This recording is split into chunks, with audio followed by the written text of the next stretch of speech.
Assalamualaikum anak-anak semua. Waalaikumsalam warahmatullahi wabarakatuh. Ya, sebelum kita memulai pembelajaran, kita berdoa dulu ya. Silakan pimpin berdoa. Di tempat duduk, siap. Berdoa mulai. Bismillahirrahmanirrahim.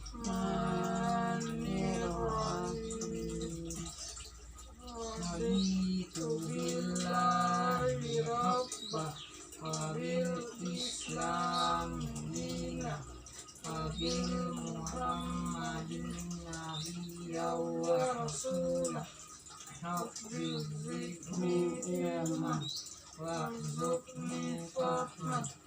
Artinya, ya Allah, tambahlah ilmuku dan pertinggilah kecerdasanku.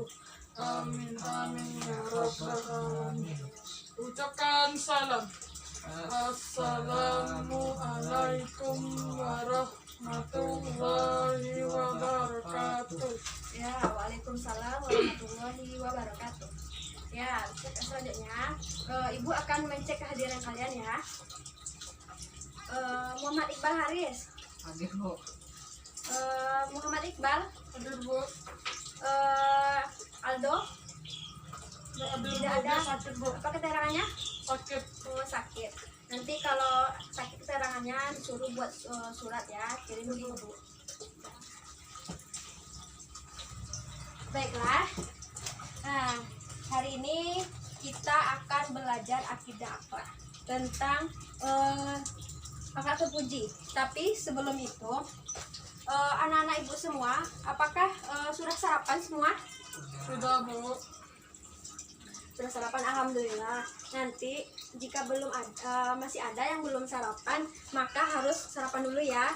Anda semua bisa fokus dalam materi yang ibu sampaikan. Nanti ibu nyampaikan materi yang Anda bisa fokus kalau sudah sarapan kan. Ya. Dan selanjutnya, nah ibu akan memberikan beberapa tujuan pembelajaran kita. Mengapa kita belajar ini dan kita harus mengetahui apa tujuannya.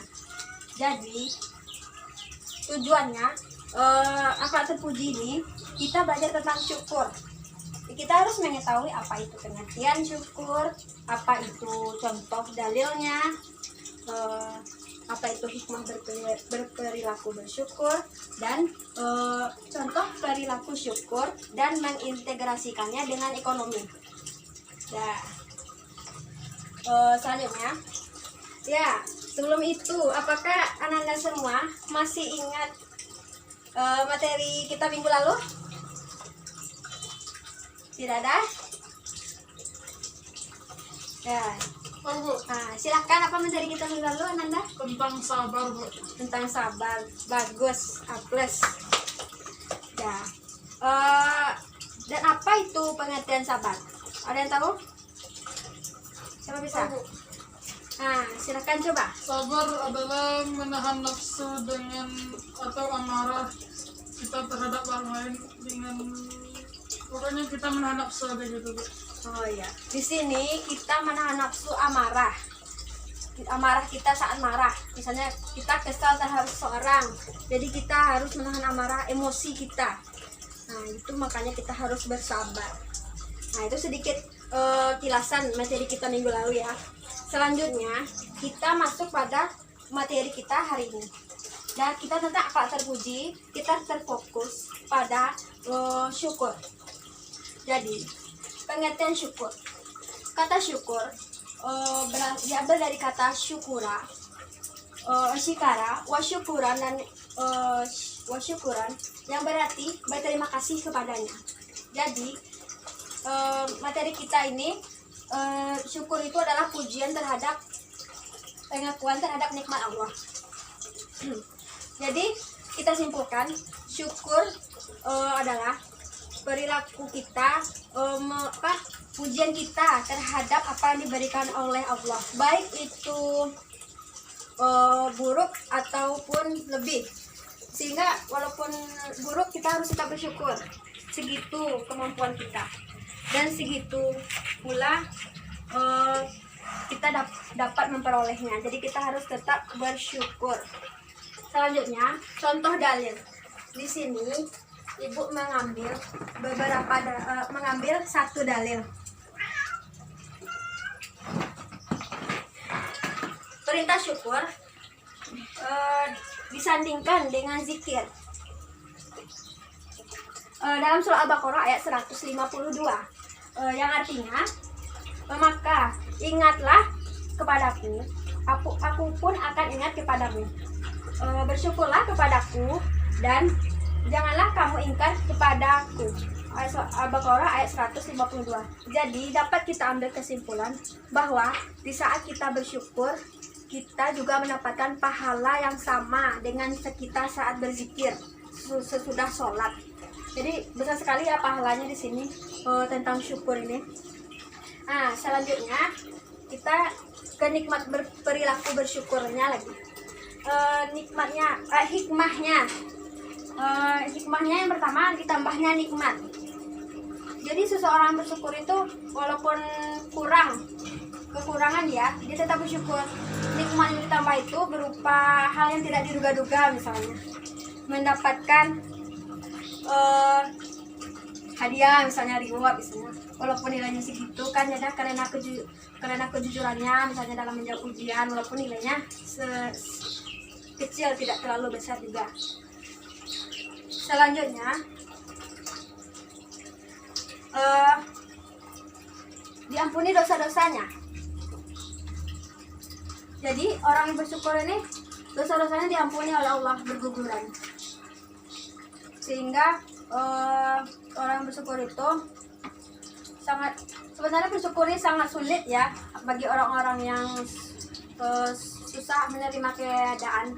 Jadi dosanya diampuni juga dosa-dosanya. Selanjutnya disayang oleh Allah. Dan orang yang bersyukur tentu halnya disayang oleh Allah, karena bersyukur itu sulit seperti yang Ibu katakan tadi. Nah, selanjutnya dilipat gandakan pahalanya. Orang yang bersyukur itu pahalanya dilipat gandakan karena nikmatnya juga ditambah, pahalanya juga ditambah. Dan selanjutnya meningkatkan keimanan. Jadi kalau orang bersyukur itu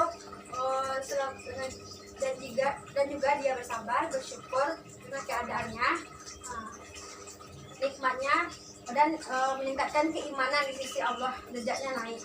Dan selanjutnya bisa Ananda baca sendiri nanti kalau ada pertanyaan. Hikmah-hikmahnya masih ada di sini, perilaku bersyukurnya ya.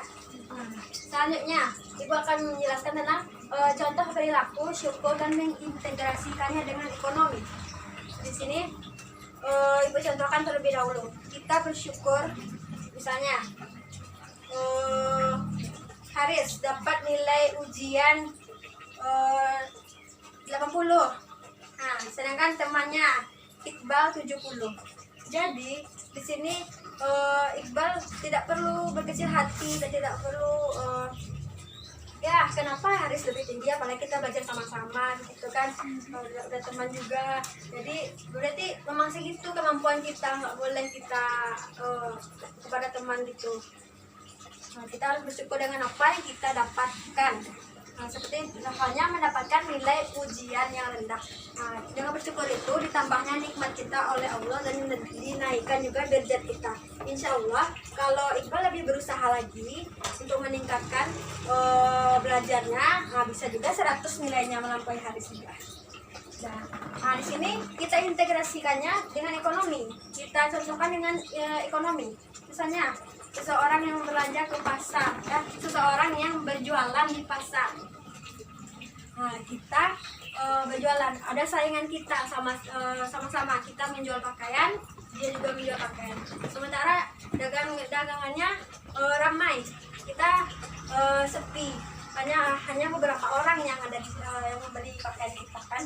Nah, jadi seseorang kita bersikap tidak boleh berburuk sangka pada orang tersebut. Kita harus selalu bersyukur apa yang kita dapati, baik itu rezeki ataupun hal yang lain. Bersyukur kita dalam hal tersebut. Itu juga termasuk ekonomi pendapatan kita, walaupun hidup kita kekurangan atau pas-pasan. Ya, di atas penjelasan Ibu tadi, apakah Ananda semua sudah paham ataupun masih belum paham? Ada yang bisa ditanyakan langsung ke Ibu. Apakah sudah paham? Ya, sudah paham. Alhamdulillah, kita sudah paham. Ya, selanjutnya Ibu akan memberikan tugas. Nah, minggu besok dikumpul ya. Dibuat di double folio tugasnya tentang materi kita ini tentang syukur. Buat contoh sifat syukur dalam kehidupan sehari-hari, baik itu di lingkungan keluarga, lingkungan masyarakat, ataupun lingkungan sekolah Ananda. Seperti itu kira-kira. Buatnya tidak perlu panjang-panjang, yang penting bisa Ananda memahaminya ya, dan besok Ibu akan periksa. Nah, hanya sekian dulu materi kita pada hari ini, kita cukupkan. Terlebih kurangnya Ibu mohon maaf. Assalamualaikum warahmatullahi wabarakatuh. Waalaikumsalam warahmatullahi wabarakatuh.